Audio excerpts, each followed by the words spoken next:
Il est temps d'accueillir notre invité, c'est Panayotis Pasco, l'humoriste. Bonjour Panayotis. Bonjour. Bonjour. On vous remercie doublement parce que c'était votre première hier soir à l'Européen. Oui. Vous vous êtes couché un peu tard. Beaucoup trop tard et j'ai bu un peu d'alcool. Mais à tout, Aïe, avec aïe, aïe. modération, évidemment, Bien sûr, pour le bien CSA qui sûr. nous regarde. Merci d'être là en tout cas ce matin. Donc je disais, votre spectacle s'intitule Presque. Il a Oui. repris hier soir à l'Européen pour 50 dates. C'est une belle salle, l'Européen. Ouais. Et en tournée dans toute la France. On rappelle que le grand public vous a découvert aux côtés de Yann Barthès en quotidien. Vous Ouais. étiez un gamin, vous aviez 17 ans. Oh, je le suis encore. Bah oui.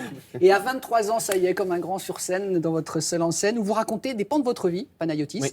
Votre colocataire, vos parents, votre soi-disant incapacité à draguer les filles par timidité. Tout est vrai. Soi-disant. Ben, j'en sais rien, parce que je pense que vous pipotez. Ah oui, d'accord. Voilà.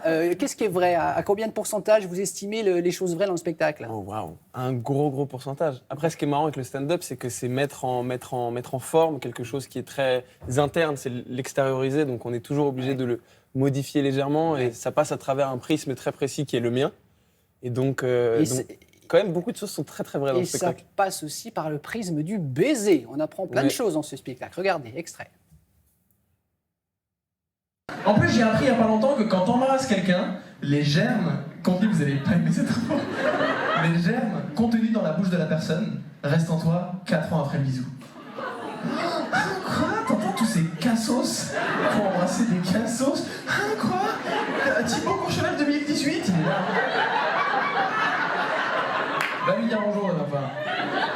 Vos bouches sont pleines de gens du passé, sachez-le. Vos bouches sont clairement des Airbnb. C'est comme ça. Moi, je suis un petit gîte. Et là, on se refait. On se refait le film. Ah On a oui. Tous passé. la même réaction, 4 ans, ça c'est une vraie info, Ah ça. oui, c'est une vraie info. À chaque fois que je le dis, il y a vraiment des gens qui revoient plein de têtes, un flashback, une mémorium et tout. C'est assez particulier. Mais je raconte ça parce que tout le spectacle tourne autour d'une seule histoire. Et je suis face à une fille que j'aime et que je veux embrasser et je n'y arrive pas. Et je me demande pourquoi j'y arrive pas au bout de 4-5 rendez-vous. Et en fait, c'est parce que j'ai été éduqué à ne jamais être vulnérable. Parce qu'un homme, c'est censé ne jamais être vulnérable. Et le moment où on embrasse quelqu'un, où on s'approche pour embrasser quelqu'un, c'est le moment où on est le plus vulnérable. ça. Et donc, j'arrivais pas à le faire. Et tout le spectacle parle de ça. Et ça s'ouvre sur l'éducation, l'enfance, être un homme, etc. Et on va y revenir. Mais en tout cas, les fragilités que vous pouvez montrer dans le spectacle, vous ne les avez pas montrées dans votre parcours, vous avez forcé votre chance.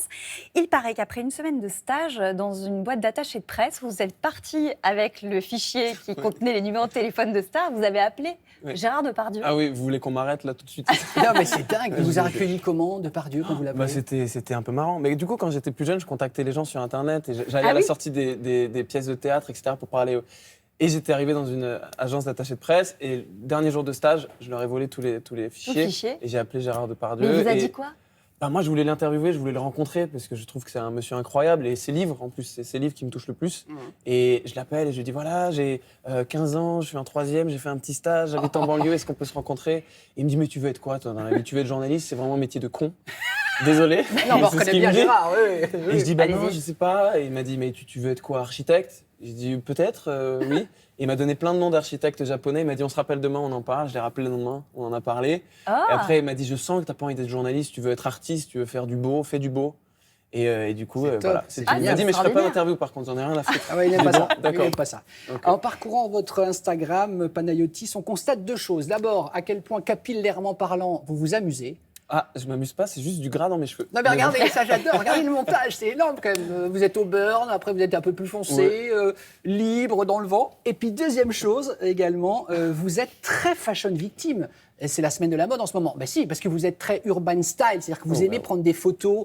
Regardez, vous allez voir en pleine nature avec une voiture un peu Ah vintage. oui, ça, Voilà, ça c'est pour une marque Finalement, magnifique. vous n'auriez pas rêvé d'être mannequin? Ah non. Sûr? Non, déjà je suis petit. Mais c'est pas grave. De- Bah de- non, vous me direz combien? Ouais, on va pas aller sur ce sujet-là. Bah, vous faites Il est au moins- trop tôt. Vous faites au moins 75. Ouais. Mais c'est pas petit, c'est la Vous moyenne. faites quelle taille? En 80. Voilà, merci. Ça, c'est bien. Oui, mais en vieillissant, je me tasse, il paraît. On perd un oui. centimètre. Bah, moi aussi, ça commence là déjà. Mais non, mannequin, c'est l'angoisse. C'est vrai. Rester comme ça pendant 3 heures et tout, ah non, pas possible. Non, mais c'est très arty, esthétique, ce qu'on oui. peut voir. Et puis, on va croiser aussi sur votre compte Instagram des grimaces. Vous, l'enfant que vous étiez, vous étiez quel type d'enfant, justement? Celui qui fait des grimaces, un peu turbulent, malicieux? Bah, j'étais un enfant très. J'allais voir tout le monde. Déjà, j'avais J'adore pas cette de. photo. J'avais pas de. J'avais pas du tout de barrière. Et c'est ça que j'aime bien. Et d'ailleurs, j'en parle un peu dans le spectacle. J'avais l'impression d'être beaucoup plus moi quand j'étais enfant que maintenant. Parce que j'étais très. connecté aux gens, j'allais voir tout le monde tout le temps. Ah ouais. Bonjour. Je parlais pas allemand, mais j'avais cette voix. J'allais vraiment voir tout le monde. Comment allez-vous? Et j'étais le genre de petit un peu bizarre qui allait te parler en soirée de famille. Tu sais, tu l'as jamais vu de ta vie, c'est un enfant, il te tire le Ouais. pull. Tu te retournes, il dit j'ai mal aux fesses. Toi, tu dis waouh. Ok, on s'est jamais vu. Parce que maman, elle avait dit pas la moussaka et j'ai pris 2 fois de la moussaka. Très bien, d'accord. Reste dans ton coin. J'étais un peu cet enfant. Et quoi. un enfant qui jouait de l'accordéon. Ouais, ça très bizarre. Ça, c'est marrant. Je sais pas pourquoi. Vous Vous jouez imaginez encore pas jouant de l'accordéon. Ouais, non, j'ai arrêté. C'est fini. Ouais. On a 6 ans. cherché à avoir un accordéon pour tout vous dire sur ce plateau ce matin. Ça aurait on n'a pas donné quoi? réussi, Ça aurait mais- pas. Bah, ça aurait donné beaucoup de tristesse, hein, Ah, dès le bon, matin. alors Avec ça une va. haleine de café, des cacadieux et un accordéon, là, ça aurait été un peu compliqué.